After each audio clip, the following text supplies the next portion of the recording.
तो दोस्तों काफ़ी सारे लोग पूछ रहे थे कि ये जूता वाटरप्रूफ होता है या नहीं होता, क्योंकि उन लोगों को काफ़ी सारे लोगों ने बोला है कि वाटरप्रूफ होता है। देखिए आप फैक्ट्री में, मैं आपको फैक्ट्री से दे रहा हूँ, ये लेदर होता है, लेदर का ही वाटरप्रूफ नहीं होता है। आपको ड्यूरेबिलिटी अच्छी मिल सकती है, बदबू नहीं आएगी पैर के अंदर, चेल्सियाज भी है ना, अभी सारे हैं मतलब। चलो इसकी बात कर लेते हैं।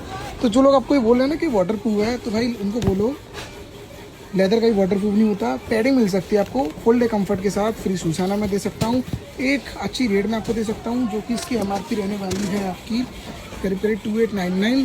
तो करीब 1500 रुपये का आप मुझसे ले जाओ ये प्रोडक्ट, ठीक है। जो है वो मैं आपको बता रहा हूँ। तो जो लोग बेवकूफ़ बना रहे हैं, सस्ता दे रहे हैं, दिस इज़ ऑल सिंथेटिक या प्लास्टिक जैसा कुछ मटेरियल होता है। लेदर लेना है तो ही आप मुझे मैसेज करना, और अदरवाइज़ ना आप अपना टाइम वेस्ट करो ना मेरा, क्योंकि आप पे टाइम नहीं है यार, आप लोगों को ड्यूटी करनी है। तो एक अच्छा प्रोडक्ट लो, क्योंकि फुल डे कंफर्ट के साथ आपको ये मिल सकता है, ये मेरी गारंटी है। प्राइस में नेगोशिएट नहीं करूँगा, बिकॉज प्रोडक्ट में दम है, जूता बनाने में लगता है पैसा, ठीक है ना सर।